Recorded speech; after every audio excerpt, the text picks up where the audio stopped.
Assalamualaikum warahmatullahi wabarakatuh. Baiklah, di video kali ini saya akan menjelaskan tentang gambaran umum audit keuangan negara, khususnya penjelasan mengenai apa itu audit. Baiklah, sebelum kita masuk ke topik pembahasan kita kali ini, izinkan saya terlebih dahulu untuk memperkenalkan diri. Perkenalkan, nama saya Rahmi Syafitri dengan nomor induk mahasiswa 19005422088. Saat ini saya sedang menjalani studi di Universitas Andalas, Fakultas Ekonomi, Prodi D3 Keuangan. Dosen pengampu pada mata kuliah Audit Keuangan Negara ini ialah Bapak Al-Kadri Fitra.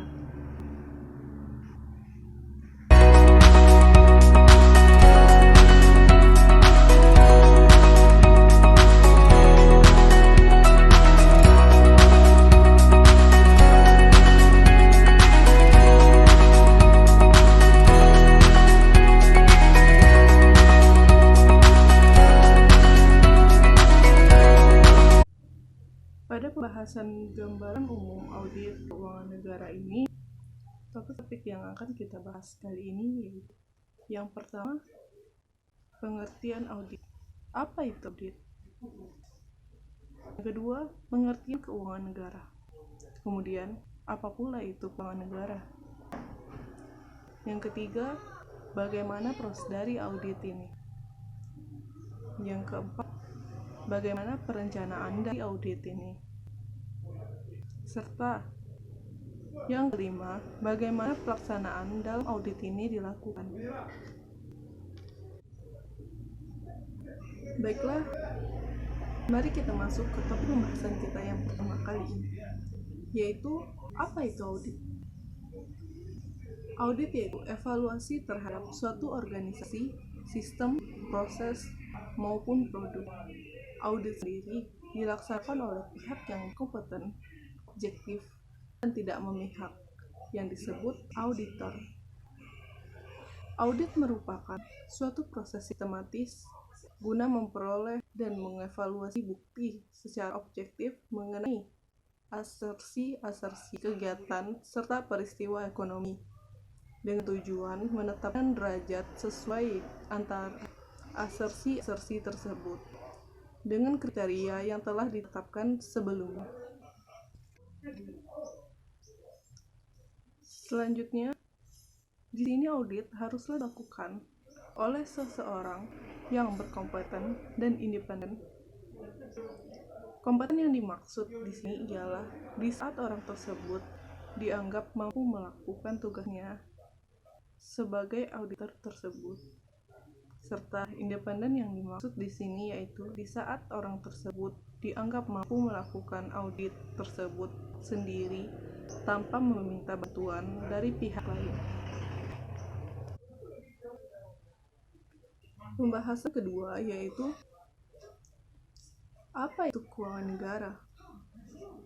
Berdasarkan pada Undang-Undang Nomor 17 Tahun 2003 menjelaskan bahwa keuangan negara ialah semua hak dan kewajiban negara yang dapat dinilai dengan uang, serta segala sesuatu baik itu berupa uang maupun barang yang dapat dijadikan milik negara berhubung dengan pelaksanaan hak dan kewajiban tersebut. Selanjutnya saya akan menjelaskan tentang proses-proses dari audit. Audit sendiri dalam laporan keuangannya terdapat beberapa langkah yang perlu dilakukan, yaitu yang pertama yaitu merencanakan audit. Hal ini melibatkan metode pengumpulan data guna membentuk pendapat tentang entitas atau status keuangan perusahaan. Yang kedua, menentukan kerja pengendalian internal. Di sini, auditor menuntut informasi, melihat dengan cermat catatan, dan mengawasi prosedur-prosedur keuangan. Yang ketiga, yaitu menguji pernyataan signifikan tentang data dan mengevaluasi kepatuhan, di mana pengujian ini menyiratkan memeriksa apakah kontrol internal berfungsi dengan baik atau tidaknya. Selanjutnya, melaporkan evaluasi. Pada tahap ini, memberikan kesimpulan tentang bagaimana perusahaan mematuhi standar akuntansi. Kemudian, audit memberikan opininya atas laporan keuangan, kecuali dalam kasus tertentu tidak dapat memberikan pendapatnya. Baiklah, selanjutnya saya akan membahas tentang pembahasan yang keempat, yaitu mengenai perencanaan audit. Perencanaan audit sendiri merupakan tahap awal dari suatu proses auditing, yang mana proses ini sangat menentukan dalam proses kesuksesan penugasan audit. Rencana audit dimaksudkan agar dapat menjamin bahwa tujuan dari audit ini tercapai, serta berkualitas, ekonomis, efektif, dan efisien. Di sini, dalam perencanaan audit sendiri melibatkan pada metode pengumpul data untuk membentuk pendapat tentang entitas atau status keuangan perusahaan. Auditor sendiri perlulah merencanakan dan menentukan sampel yang akan diperiksa.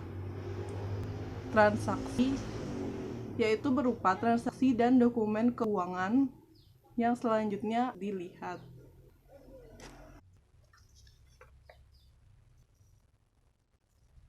Dalam perencanaan audit, mencakup pada rencana menyeluruh untuk merencanakan penerapan audit. Serta pada tahap ini sangat dipengaruhi oleh informasi awal yang diperoleh pada saat pertimbangan penugasan audit.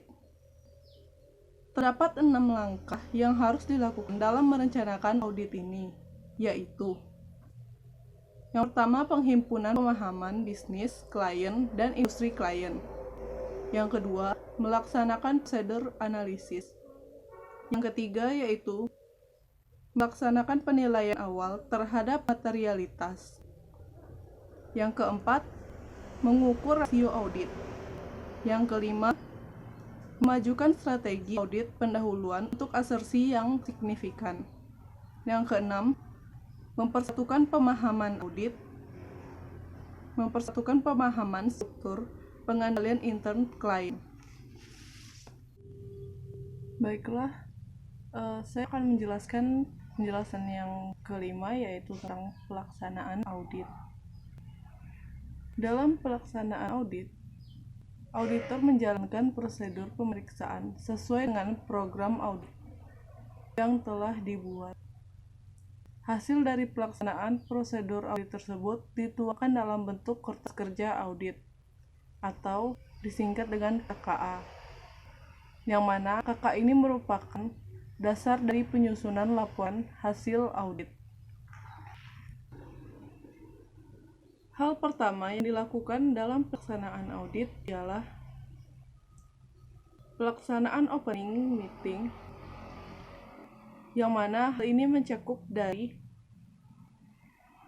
yang pertama, konfirmasi mengenai tujuan audit, ruang lingkup, dan kriteria audit, serta rencana dari audit. Yang kedua, memperkenalkan anggota tim audit. Selanjutnya, metode pelaksanaan audit. Yang selanjutnya, sumber daya dan fasilitas yang diperlukan, semisalnya pemandu dan alat transportasi. Kemudian, konfirmasi mengenai kehadiran personil yang relevan dengan ruang lingkup audit.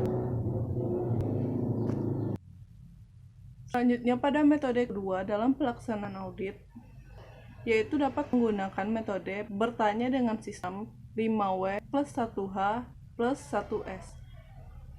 Kemudian, observasi aktivitas dan kondisi lapangan. Selanjutnya, peninjauan dokumen.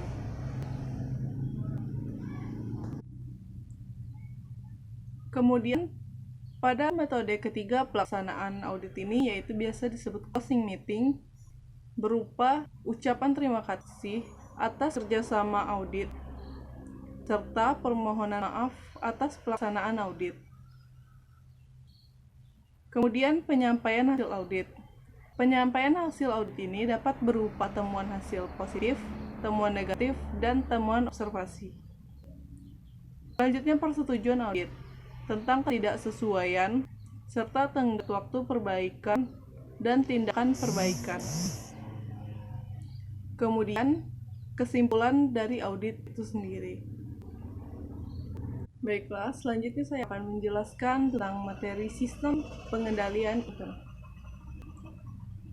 Sistem pengendalian intern atau biasa disingkat dengan SPI ialah suatu proses yang dilakukan atas amanat dari Dewan Direksi atau manajemen dalam suatu organisasi yang bertujuan untuk melindungi aset perusahaan, serta dengan memastikan kepatuhan pada hukum dan aturan yang berlaku. Dengan pengendalian intern yang efektif dapat membantu perusahaan dalam menyerahkan kegiatan operasional perusahaan dan mencegah adanya kecurangan maupun penyalahgunaan lainnya. Baiklah, sekian dari video gambaran umum audit keuangan negara ini. Jika ada salah kata maupun tulisan dalam video ini, mohon dimaafkan. Bila taufiq wal hidayah. Assalamualaikum warahmatullahi wabarakatuh.